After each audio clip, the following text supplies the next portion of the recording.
possession, activated, and now it's on the other side with Lander Dreyer. Dreyer delivers. Dreyer fires. Dreyer! Goal! Goal!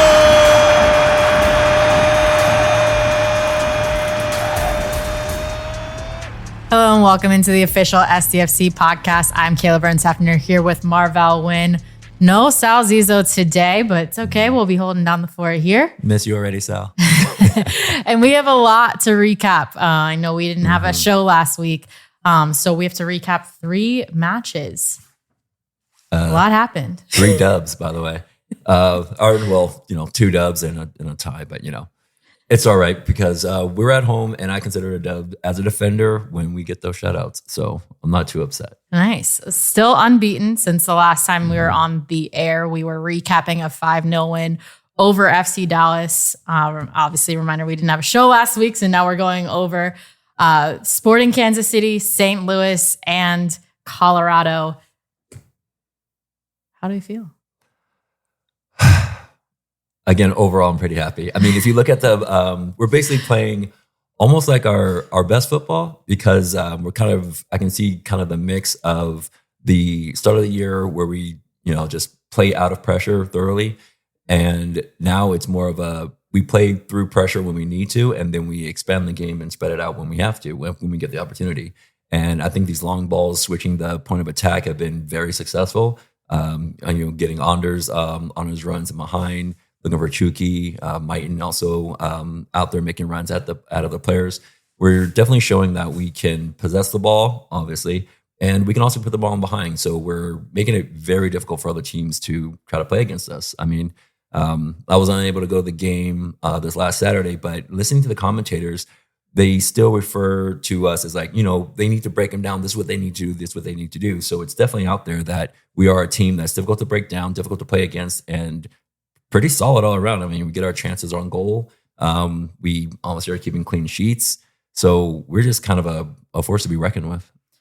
So reminder, it was the first quick turn challenge San Diego FC has faced with playing St. Louis away 2 Saturdays ago, 2-1 win. Then coming back home for a midweek matchup versus Colorado on Wednesday, 2-0 win. And then this past Saturday at home versus Sporting Kansas City, 0-0 draw, but still a great performance, earning 7 out of the possible 9 available points in those 3 matches played in a week.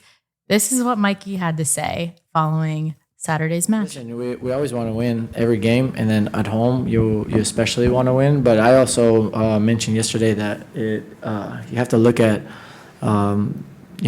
every game as an individual game, but then you have to look at the series. We played 3 games this week, right? Saturday, Wednesday, Saturday. Then you have to look at different parts of the season, beginning of the season, summer, after the summer. And so I think as far as important as the home games are, you got to take big picture too. We took 7 points out of 9 points in 3 games, and that's very good, And that's the importance of having the mindset that you can go on the road and win points.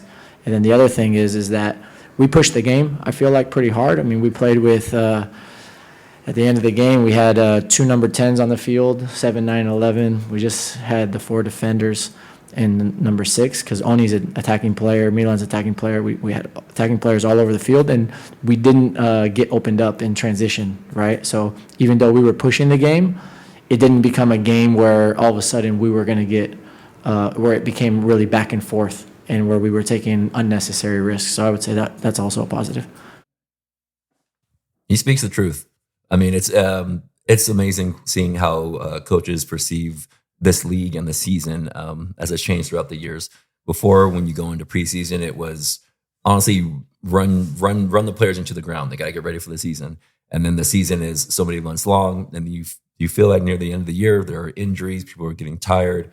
And, generally they want to play their best, but their body's just not into it. Now it seems like he's just taking a smart approach on, we know what time of year it is. We know that we have the 3 games in 7 days is tough. I mean, anybody knows who loves this beautiful game knows how tough it is on your body, how much running it is. And then the recovery is an active recovery. You just get back on the pitch and you get ready, you recover, you prepare, then you play. So I think he's actually speaking the truth in terms of saying getting 7 out of 9 is very much not bad. However, we would like to get as many points as possible at home. I think these last 3 games are absolutely something to be happy about and something to look forward to in terms of keeping the performance up. Yeah, I think the mindset is always very clearly after a draw, they still feel like they left points on the board, which is a sign of a competitive team, obviously. But I think it's important to point out that this team has let in one goal in extra time in St. Louis on the road. In the last 3 matches, Dos Santos just recorded his 6th clean sheet of the season. You were just talking about how this team has now played 3 games in 7 days, and that the wear and tear that kind of has on players. But able to bring in players who haven't had the opportunity to start. You see a first career start for Oscar Verhoeven in this last matchup, and you've got we'll have Luca Bombino, a young player here who's just recorded his 7th start for the season, but getting some 90-minute performances now under his belt in his young career. What does that mean for this team, in your opinion, for being able to showcase that depth that this team has? I think it's actually pretty huge if you think about it in long terms, because this is a very long season and we have quite a few games with all the different little tournaments that are added around as well. But I do have to say, with Oscar starting for us, that is someone from San Jose, and then Luca Bombino came from LAFC. So, I mean, if we're just going to get the best of California here and you give them an opportunity to play, I mean, we'll take it. Sitting at the top of the charts, especially for the California team. So I like that we showing some love to all the teams all the players coming out of the teams from California. But being able to show depth is a way of showing other teams that we are a machine and all the parts can fit together at any point. If you are doing a scouting report and you're saying, this player might be injured, they might be looking on to get this player. The only real thing that they can say in terms of maybe hyping up their own teammates is like they might not have a lot of experience, and that's about it. Otherwise, you can't really say, well, this player is not so comfortable on the ball. This player tends to make wrong decisions. Everybody seems to be on the same page and performing well at this stage, and I believe that has a lot to do with the coaching staff and making them feel comfortable with being able to make mistakes, but that it's for the better good, and you're playing with the intention of implementing the system. And I think everybody seems to be bought in on it. The players seem to be having a lot of success just with possession on the ball. You can't have possession on the ball unless you're comfortable with the ball and you know what you're doing. It doesn't happen by accident that you just happen to have the ball over 60% of the time for each game. So everyone's bought in. We're getting our shots on goal as well, and we're keeping goals out. Keep going, CJ. Love what you're doing. Thanks for coming on the pod. Luca, I know you're going to be seeing this after. Thanks for coming on the pod, and looking forward to what you have to do up there. Another thing I wanted to bring up is, we just talked about Sporting Kansas City in a 0-0 draw. But I think that I don't want this to fly under the radar. One of the best performances this team has put together so far this season was the Wednesday match versus Colorado. And something that Mikey's been saying all along, he's been waiting for that moment where the team has put a complete performance on the field. And Wednesday was that match that they were able to put that together. We'll talk to Kelvin a little bit about it as well, but I just wanted to play some sound from Mikey following that win because I think that's such an important moment for this club. It's massive. It's a massive performance from your boys. I hope everybody's as inspired as I am by them because they're so brave to play. So easy winning a game 1-0, start to tighten up, kick the ball long, start going backwards, and these guys did all the opposite. They went forward, they went and pressed, they played even more brave with the ball, trying to attract the opponent out. And for me, it was just a complete performance. I've come in here so many times and said, this was good, but. For me, tonight is like an example of what we can be. And we have to enjoy that. As a city, as a region, we should enjoy that tonight. And then we need to do a quick turnaround. So tomorrow, it's only about the next game. But this exact moment right now, we can't let this feeling slip because we get a taste of what it can be. I love it. So even from you talk to players a lot as well, and they show that they tell you how their game was played or how they feel about the game and all that. But when you hear the coach come out and say this was a complete performance, that's when he raises the standards. That's when he already knows that the team is capable of great things. But when he sees it on the pitch, he's like, we know that we can put it together and we can make this happen. One other thing that I wanted to mention is that, when we played against Salt Lake, they were the first team that we played multiple times in a year. We played them at their home. We won. They put us here. They won. Then we play against St. Louis and we play against Colorado. St. Louis tied us here, but then we beat them there. Mm-hmm. Colorado, they beat us there, but then we beat them at home. So this shows that we're not like afraid of playing against these teams again. They're going to come back. They figured us out or what have you, so they know how to approach us. We against Colorado, I think it was 28 shots to 8.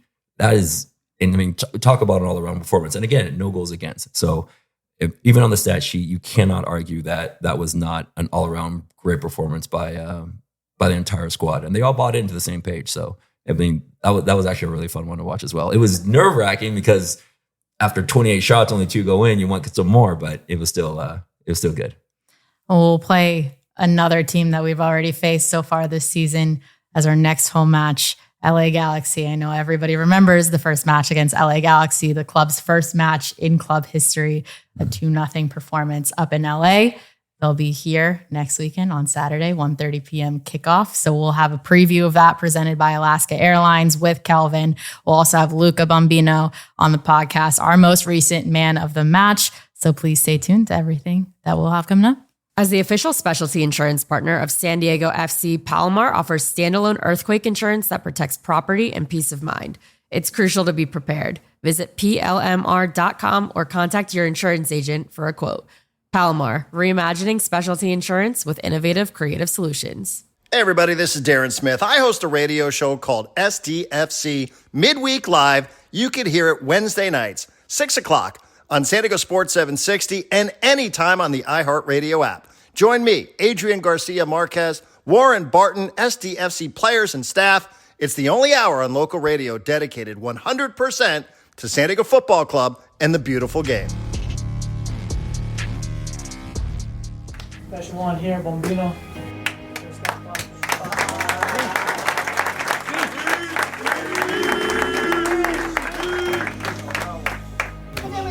It's a special one, guys. I've been fighting for this opportunity for Luca Bombino.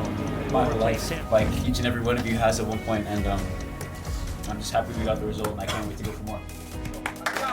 We are joined by defender Luca Bombino for his first podcast appearance on the official SCFC podcast. Welcome to the show. Thank you for having me. Yeah, of course. We're happy to have you here. Most recent man of the match. Exciting week for you. Yeah, it was fun. It was a good week. A little disappointed by the last game, but I think overall it was a good week for the team. Awesome. So give us a little bit of insight, some background on kind of how you ended up at San Diego and what your overall soccer career has been like so far. Well, I came up through the academy in LA and was with the second team for a little bit, a couple, bits of training and a couple roster appearances with the first team, but never really much opportunity there. And then, pretty quickly, the opportunity came about with San Diego. I think it was like less than 24 hours from me hearing about a chance of coming to it actually coming into fruition. I remember I was going out to training, and then they were like, no, come back. We need to have a word. And I was like, oh, okay. What's going on? An hour later I was packing up my bags and waiting for the call from Mikey and Tyler. And then I think the next day I went and saw our opening game, San Diego versus Galaxy. Then I drove down that night, trained the next day, and from there I've been enjoying every minute. So, what was going through your mind when you get kind of that call so quickly? It was a big mix of emotions, to be honest. A little bit of anxiety just with, change and getting ready to step into a new environment for the first time in 7-8 years. But I was really excited just from the get-go. As soon as I had that quick little phone call with Tyler and Mikey, I knew it was going to be okay. I knew I was going to have a lot of fun, and I was right. Yeah. Did you expect that it would be like it has been so far, everything kind of moving for you so quickly here with your first appearance and then being able to be thrown into the starting rotation so early?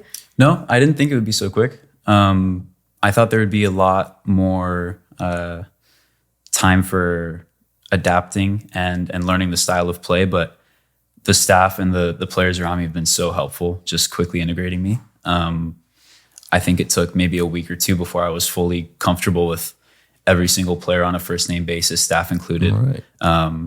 Yeah, it was really easy because everybody here is just so helpful, and it's a great environment to work in. They give us every opportunity to be a better player in person every day, so I couldn't ask for more. Yeah, that's what I was going to ask initially, because you said when you're up there at LAFC and they're saying there might not have been a lot of opportunity to actually get out there and get on the starting field and get on the field and start. So when they came here, when they initially spoke to you, I know you're not going to be able to give everything away that you had during the conversation, but did they say, we're needing a couple more players, we want a little bit more depth, or is it more so, you know what, we see your talent, we see what you've got, and you come here and you can really make a difference, and we are kind of putting that pressure on you to help you perform and make everyone better around you at the same time? Yeah, I mean, I wouldn't say there was much pressure on me to say, but they did tell me that there was going to be opportunity. And if I showed it on the training field, if I earned it, then that chance would be granted, and they've shown it. I was rostered for one game after 1 week of being here. And then the next week I got my debut. And that was surreal for me because I really appreciated how all the work that I'd been doing on the field wasn't going unnoticed. Mm-hmm. And I don't know, it was just a good change of pace, finally. Okay. So along with that, about your work on the field mm-hmm. is finally getting noticed. And at the same time, you're also adapting to the way they play. Right. At the same time, it sounds like that's on you to adapt, but it also sounds like you got a lot of assistance and help from everybody else around you. It Absolutely. sounds like a full-on team, family environment mm-hmm. for you to succeed. Like everybody wants you to do better, right? Absolutely. Yeah. No, everybody here wants you to do the best you possibly can. And you feel that from day one. Even just like going up to breakfast, the first thing you do when you get here, the chefs, the cleaning staff, everybody has a smile on their face. Everybody's happy to be here. And that transfers directly to the field. Good. So all around, just a solid work environment. Absolutely. There you go. Absolutely. And San Diego over LA. Oh. Well, I'm not going to put that one on you quite yet.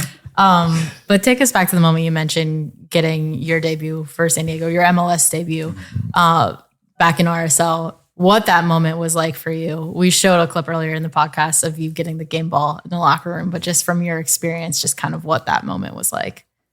Yeah, surreal. A lot of work went into that moment, and I felt confident in the fact that all of the work had been done, so I was ready for that moment. I remember texting my family before the game, and my dad said, "You're ready." And from there, I knew this is my opportunity to show, all the work I've been doing. And I was just proud to wear my family's name on the field. That's awesome. That was good. I feel like there was also too, from so many of your teammates, so much joy and so much celebration for you to be able to get that moment. Do you feel that as well? Yeah, of course. No, of course. Everybody was happy for me, and I wasn't even there that long, but it felt already like they were my brothers. So that culture in the locker room was built so quickly. We're only 5 months into being a full team together. Mm-hmm. But I mean, from day one, I've felt it, the brotherhood in the locker room, just how close and tight knit everybody is. Everybody is happy to be there. Everybody's happy for each other. There's a good competitive edge on the field. Everybody's pushing each other to get better. And it makes everybody better. Mm. It gives everybody a chance to show what they can do. I love it. Yeah, it's like that unspoken, untaught thing where if you know the person next to you is going to be working that much harder for you, right, you're going to work that much harder for them. Right. And it seems like, from your debut and all that, pretty much a regular starter. So work is actually paying off, and it looks looking really good on the field, man. Thank you. Thank you. I appreciate it. You've mentioned this a little bit in your post-game press conference after Sporting Kansas City, but you've now had 7 starts with this team and kind of mentioned, when you came here, you wanted to be in the starting 11. That's obviously every player's goal. Mm-hmm. But now looking back and being able to be in this solid rotation, like what does that mean to you at this early stage in your career? It means a lot, because I have aspirations to play on the world stage, and getting this opportunity, especially so early on in my career, is great, because I feel like I'm building a lot of experience where I know others in my age group, in my similar situation, aren't getting that. And I'm really grateful for it, because I know that there are plenty of talented players everywhere. And I'm just really grateful for the opportunity to show it so early. And it is actually showing with very few goals against. You guys are getting a lot of shutouts, and that's looking solid. And before you were saying how, playing at home, you want to get those 3 points. As a defender, you did get the shutout, but we didn't win. If that mentality of, we're at home, we always want to win, we always want to get shutouts, we always want to score goals, is that a lot of you putting pressure on yourself, or is that the feeling throughout the entire team where we're at home, we need those 3 points? Yeah, we put in a solid performance, we didn't get scored on, but our standard is always higher, always for those 3 points. Yeah, no, it's felt throughout the entire organization, from the staff to the players to the fans. We all feel like 3 points at home is expected week in and week out. And with the environment we have, with the support we have, it's more than doable. Yeah, we got unlucky. We couldn't put our chances away. Defensively, though, we were solid, and we gave ourselves every opportunity. If you don't concede goals, you're going to give yourself a great chance to win the game. Yeah, we had a bad bit of luck, but we know with the values we have and the work rate we have, it'll come. You're talking like we lost. Yeah. What have been some of your favorite memories that you've made here so far in your transition to San Diego? Well, I live on campus with a few of my teammates, and just going out for random adventures to Target, or going out to eat, filling up our little rooms with home decor. We don't know what we're doing. We don't know what we're doing. We've been to IKEA so many times. We don't know what we're doing. But fake plants in the corner. Yeah, we're figuring it out together. There you go. A lot of us are pretty far from home. I'm not. Yeah. It's just 3-hour drive. It's fine. Sure. But it's getting to know everybody on and off the field, I think, has been one of my favorite moments. And getting more comfortable with the training environment, and feeling not the pressure of, not wanting to make a mistake, but going and trying to make an impact in the training session. I think that transition was really important for me, because especially as a young guy, you don't want to give the coaching staff a reason to not trust you. But at the same time, you can't hide and not give them a reason to put you on the field to make an impact. So making that jump for me was really important. And I'm glad I made it so early, because now I'm getting more opportunities, as you can see with my playing time. And now it's just shoring up little tactical things, mentality things that I can do on and off the field. Recoveries, I've learned, has been super important, especially with this last week where we had 3 games in 7 or 8 days.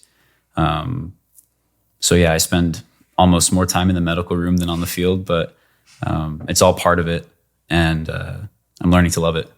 That's smart to do.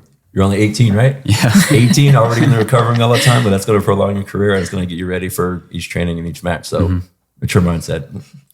Well, we have some fan submitted questions for you, so we'll roll through some of these. There's some good ones on here.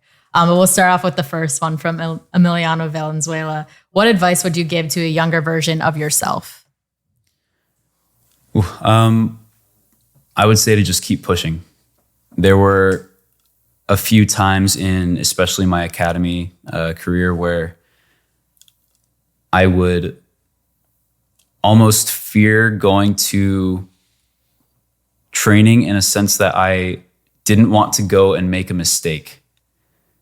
And that took me away from being able to perform at my best, and it made me just want to be mediocre.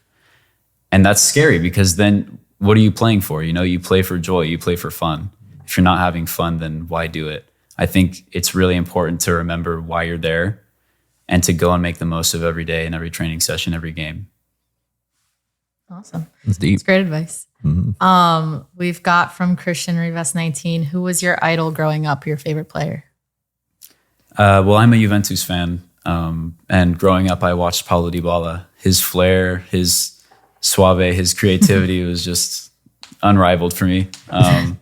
And he gave me a lot of happy memories. So There you go. Paulo Dybala for me. Awesome. Esteban asks, where do you get your maturity from? You're a very calm and collected individual. So where do you think that comes from? That's a great question. I don't know. I didn't go to high school, so maybe that's the reason. You're lacking social skills. This is not a promo to not go to school. No. Stay in school. I did online, but I didn't go to an in-person high school. Maybe that's the reason. I'm not sure. Strong It's defensive just mindset. internal. Defensive mindset. Defensive Yeah, mindset. there you We're go. defenders. Yeah. Nadia Bombino Oh asks, what is your favorite home-cooked meal? Oh, mama, no. She does a really good ragu. A nice ragu with some rigatoni is, that hits the spot. Thanks, If mama. Sal was here. Shout out to mom. I know Sal would be drooling over all the Italian food over here. We got another one from, I'm assuming, the family, Bombino_Giorgio. Okay. Am I the better brother? No comment. Smart. We'll let that one sit there. You guys can discuss that one. Great. And then we've got another one after 8 years at LAFC. How has the transition been to SCFC from Eric Sutton, 74? Smooth. When I was at LAFC, I didn't see myself playing anywhere else for the foreseeable future, at least. But as soon as I felt the love from the organization and the fans and the players, the staff, the incredible training environment we have, and especially because I'm still home, family's not so far. I'm really proud to represent these colors, and I'm proud to represent what it means, especially for this community. And it's such a diverse community as well. We go to the stadium, you can see every walk of life around. I'm happy to be here. Really happy. I couldn't be happier, really. I feel like the opportunity here is just so great. And I'm proud to be able to do what I love for this club. Awesome. Well, that's a perfect way to wrap it.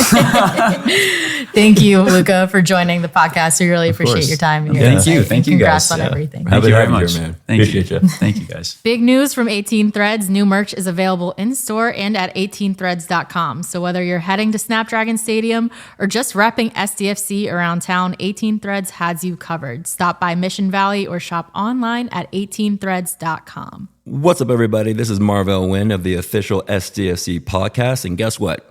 It's not too late to become a founding season ticket member of San Diego FC, just like me. Memberships start at just $40 per match. You can learn more at sandiegofc.com/tickets/memberships. Become a founding member like me and get your name on the founding member wall like me. This opportunity is ending soon. Welcome back into the official SDFC podcast. We are joined by assistant coach Kelvin Jones for our match preview presented by Alaska Airlines. But we also have many matches to recap. We haven't had you on in a while. So would love to get your just kind of overall thoughts in the last basically 8-day period where we played 3 matches. A whirlwind for sure. 3 games, 8 days is always tough. But to get the results that we got over those 8 days is impressive. Considering it's our first time to go through that stretch. So, as Mikey said, to get 7 points out of 9 is always impressive. But also to get 3 of those points on the road in a difficult environment against a pretty solid team is also impressive. So it's been. And some days it's been drinking through a fire hose. You rinse and repeat and do it again. But to be able to get through the stretch and realize what it looks like to get through the stretch, not only for the staff and the workflow, but for the players and how they recover is really important for the next stretch, which will happen in another week. So it's really, really good to get through it and to see where we're at and to get through it with the results that we got are really impressive as well. Yeah, I mean, we've got possession-wise, still out possessing players, still out possessing teams. And even going to St. Louis, they were a team that, tied us here at home. So almost going into that with a mentality of they're gonna be hard to break down.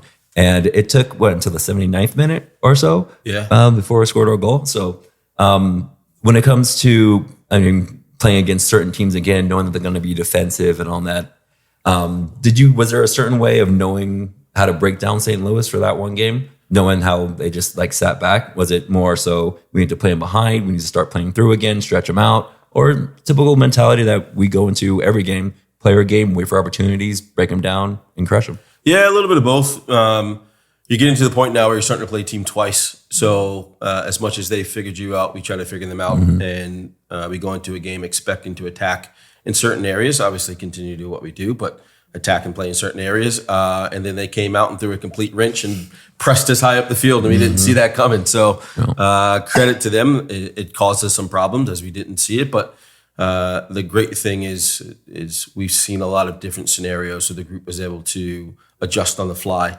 and deal with it. And after about 20, 25 minutes, the intensity of that press died, and then they went into their mid-block and became pretty compact. So for us, it's always difficult breaking down a back five, especially one that's so compact. And credit to St. Louis, throughout the year, they haven't given up a ton of goals or a ton of opportunities.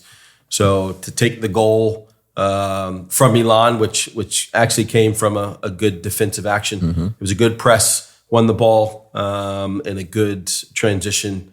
First pass from Anibal into Milan. And then in games like that where it's tough to break down, it's moments of individual quality and brilliance are going to be needed. So how collective we are in creating goals, it's good to see that we can also, in times, it's call upon somebody just to make a special play.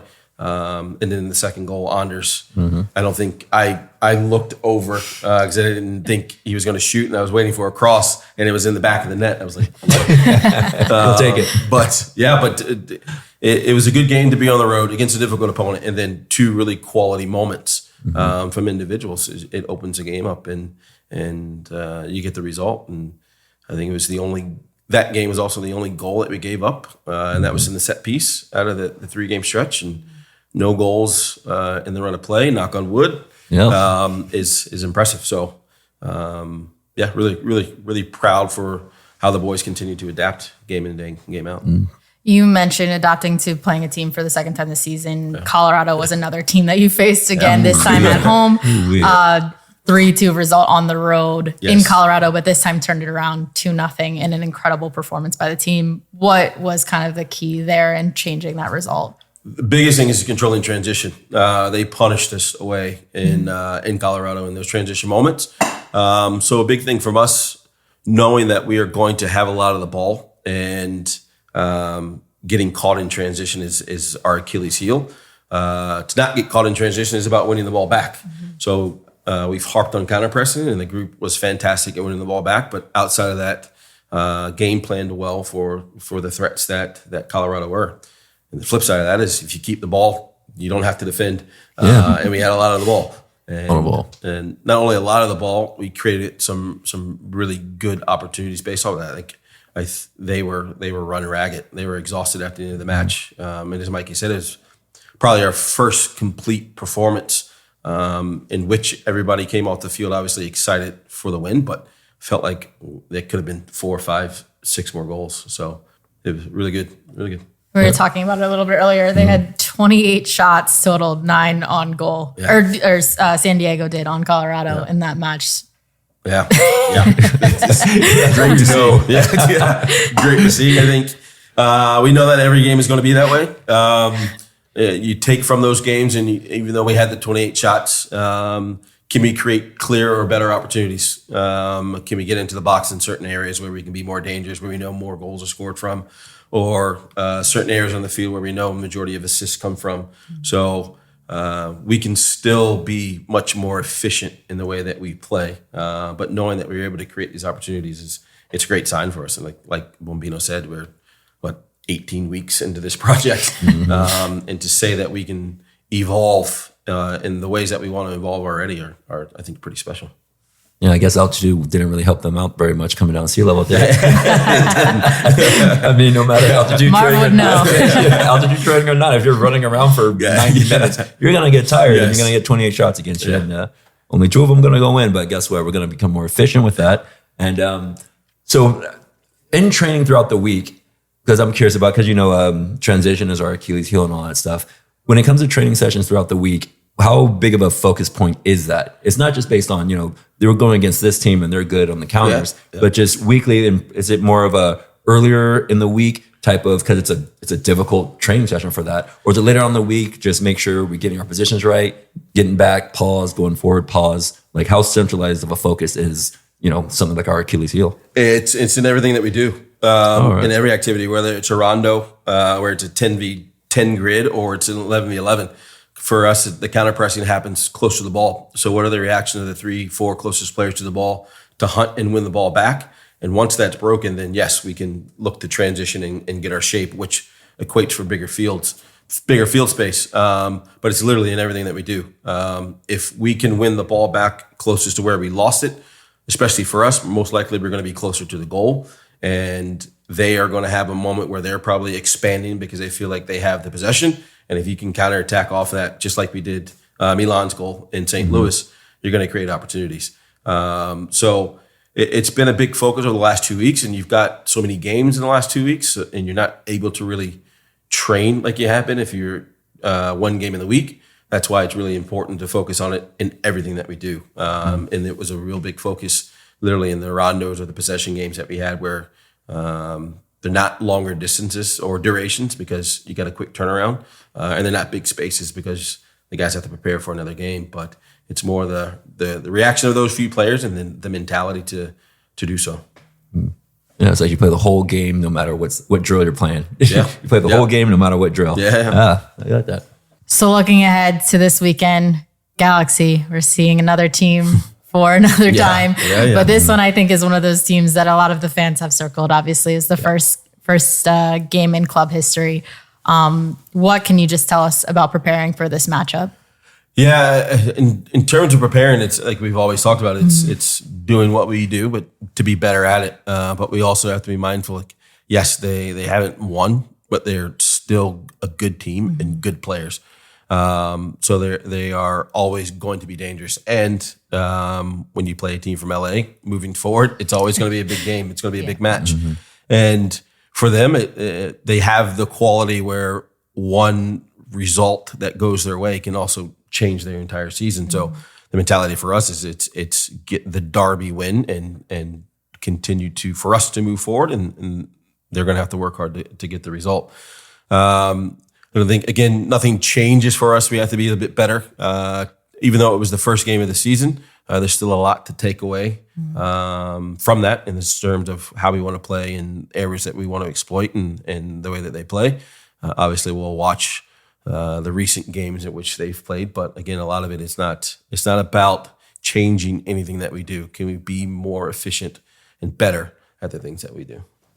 It'd be kind of scary going against a team like us because we did play them our very, very first game. Yes. And that team is different than the team that we have now. This seems like a more complete team, including personnel that's on the pitch. Yeah. So within this stretch, we are showing that we have depth. We are a complete team where everybody seems to be on the same page and everybody has the same goal. Everybody knows how to play this style and formation of play. Have you been impressed with the Bombinos and the Oscars that are coming onto the pitch and really showing what they have, but not just individually, but showing that they can also fit into the game plan overall? Yeah, I think individually you have to be impressed with them. They're 18 years old and they're contributing. The Bombinos looked fantastic over the last 3 games, and I can say probably myself at 18, I don't think I would have been able to do so. And this is the maturity of those two just to come in. You guys just spoke with him. What a mature kid. What a laser focused kid on where he wants to be and how he wants to get there. And then a credit to the style of play in the system and how Mikey manages things. We're clear on what we're trying to do. We're clear on what we ask the players and the role that we expect them to execute. So it makes it easier for them. There's no second guessing what I'm supposed to be doing. There's no gray area. This is what you're trying to do. This is how we're trying to play. And then once they become comfortable with that, like that's when creativity, that's when freedom comes. And you can see that in Bombino and the way that he's played over the last 2 games. It's the kid has played back-to-back 90 minutes. And in this last game, you look at him, he could have played 30 more minutes. It's just the confidence that he has, but also the confidence that the system allows you to play. And then when everybody's on the same page, like I said, it's always going to take time for somebody that's new to come in because it's new. But once they've settled in, it's a system that can bring out the best in all the players. Yeah, you spoke about comfort and confidence, and he made sure to make it a point that this is the environment that he feels comfortable and he feels confident enough to thrive in, and he knows that he's not going to become overlooked. So while we spoke to Mikey briefly, Sal and I, before like the season started, he said, I want a lot of focus on the players are the ones out there, the ones putting in the work, they're the focus on that stuff. A lot of credit to the coaching staff to provide an environment where players can feel like themselves while having the pressure to perform and also having the confidence behind them to know that they have an opportunity, they have a shot. So it all circles back. It sounds like a great environment to be in. Yeah, it's and credit to Mikey, and then how he manages us as a staff and the expectations that he has of us as a staff. Like, it's when things are clear and conversations are clear in terms of what you were doing right or where you can improve. It makes it easy. Like I'm sure we all go back to times that we had coaches we're in teams and we're left to think, well, I'm playing well. Why am I not playing?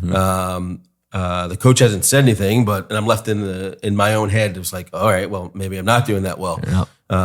And there's so many ebbs and flows of that. And it might not be because you're playing poorly, but you don't have a conversation with somebody on the coaching staff. You're left to think, well, actually, I am playing poorly. But when we make it a point to have open, candid conversations with players, it makes it easy for them to focus on, okay, well, I'll continue to do this or I won't do that. So credit to Mikey and the staff, especially Mikey, and always being forefront and open and honest in the feedback that we give players. Well, Kelvin, thank you so much for the time and for joining the podcast and your insight. As always, we are down 4 games out of 7 in the month of May. We've got 3 more left, including 2 at home. Please join us this Saturday for our next home match at Snapdragon Stadium versus LA Galaxy. Kickoff is at 1:30 p.m. Please look out for the note before you go for all timing details with the earlier kickoff. And please continue to like, subscribe, support, listen, and tell us your feedback. Flow with us.